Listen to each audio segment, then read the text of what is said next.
That's why they're surveilling. That's why they're admitting they're surveilling now, because they know they've committed crimes.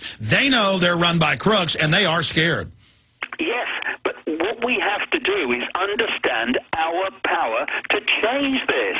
You know, we're talking about a handful of people in full knowledge manipulating the lives of billions. What are we doing? Well, that's why you've written the new book, Mankind, Get Off Your Knees. Yeah, Human Race, Get Off Your Knees, it's called. It's just out, and the subtitle is The Lion Sleeps No More, because within us is a lion. It is the real human being being suppressed by the human being that has been programmed to think it has no power, the human being to fear authority, to fear the consequences of taking on authority, of refusing to cooperate with authority. That's the lion I'm talking about within people, and that lion is starting to come out, but it needs to come out in very much larger numbers. And we need the police and the military and others who are starting to wake up to realize you're compartmentalized as well. The globalists have genetically modified the GMO food to sterilize and give you cancer. They add the chemicals of the water to sterilize you and give you cancer. We have all the government documents we've covered. Even Fox News reported yesterday that Maryland has banned the bisphenol A that they're putting in the plastic products that does sterilize men. I mean, the White House science czar admits they're doing this. You are under attack, too. And David, you've talked about compartmentalization. We need to get the police and military to realize, even if they consciously see themselves as on the winning team and part of the New World Order, they're not. They are seen by the New World Order as an even bigger enemy than the general public in the globalist documents we've gotten. This is a point I think is very important to stress to those in uniform and to those in the dark suits in government who are serving this system while not actually instigating it, they're serving it. You have no power. I don't care if you're in the military. I don't care if you've got how many kind of stars on your uniform. I don't care what level of the police force you're in. I don't care if you're doing roadblocks. I don't care if you're pulling people off the street. I don't care what you're doing. You have no power. Your uniform has the power. Take your uniform off, okay? Put it in the wardrobe. Where's your power? Go and get another job.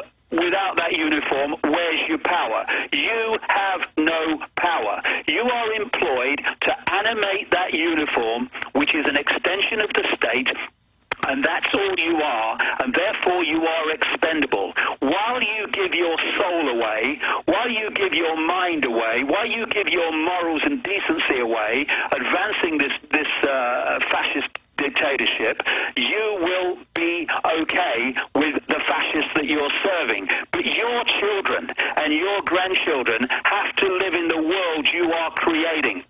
And one day you're going to have to understand that, and I don't envy you that moment, because it's going to be horrific when it dawns upon you the world that you've actually created. The people in uniform and the dark suits that administer the system while not being the originators of it, they have to start breaking ranks, okay?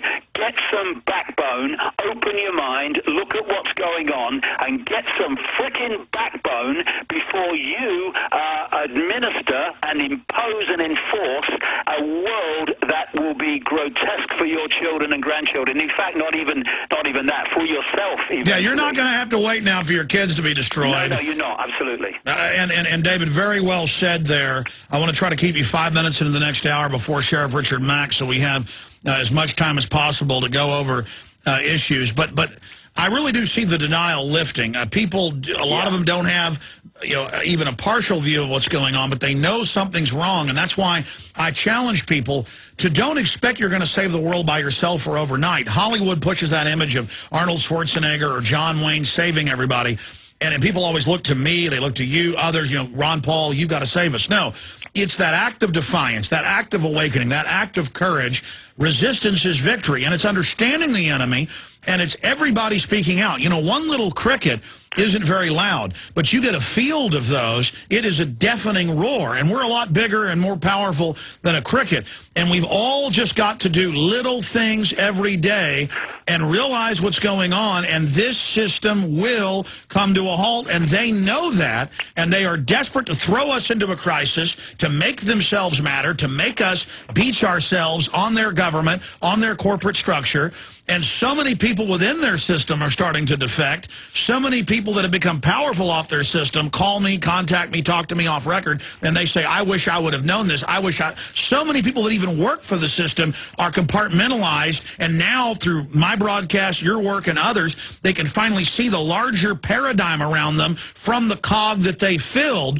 And so by getting that full spectrum analysis, they can then see the full spectrum dominance that the globalists have built. I mean, Rothkopf, who we had on the show, who wrote Superclass, says there's less than 6,000 people that rule the world and only 20 families that they serve. So this is now admitted publicly. And we can defeat these people. We must defeat these people.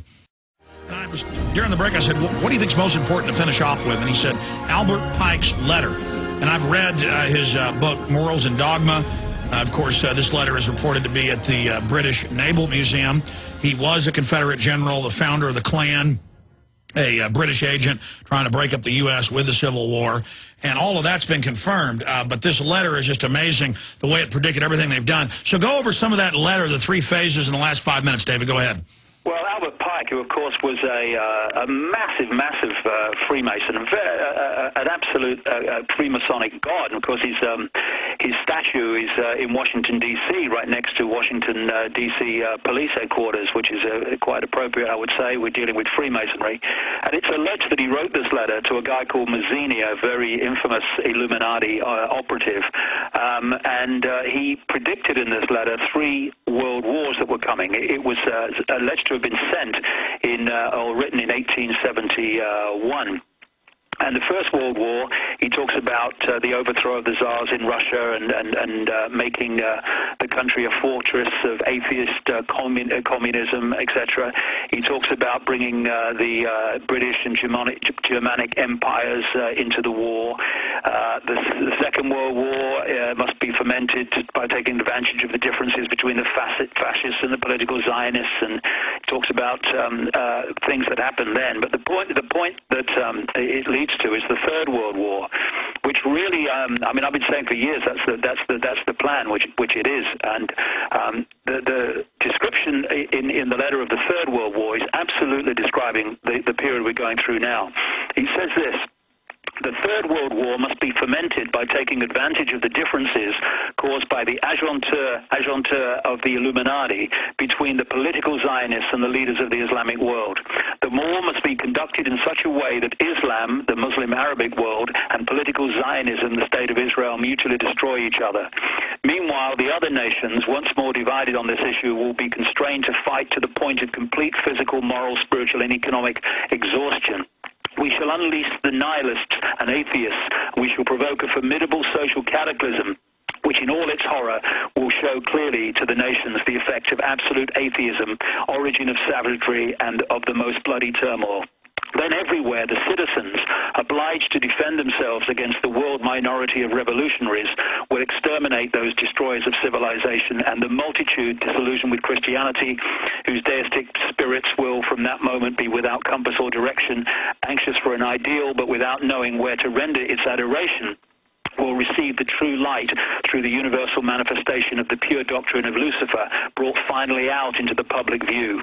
This manifestation will result from the general reactionary movement, which will follow the destruction of Christianity and atheism, both conquered and exterminated at the same time. And he talks about the fact that they're going to make, in effect, the global society so full of turmoil, so full of upheaval, that the people will turn to the few, the cabal, and say, save us from it, and the cabal will then say, well, to do that, we must do this. And we know in 1919, these are confirmed, Lord Milner repeated it about creating a Germanic superstate to start a new war, and we know they used World War I for the League of Nations. We have the Carnegie documents about World War II being engineered. I mean, this is real.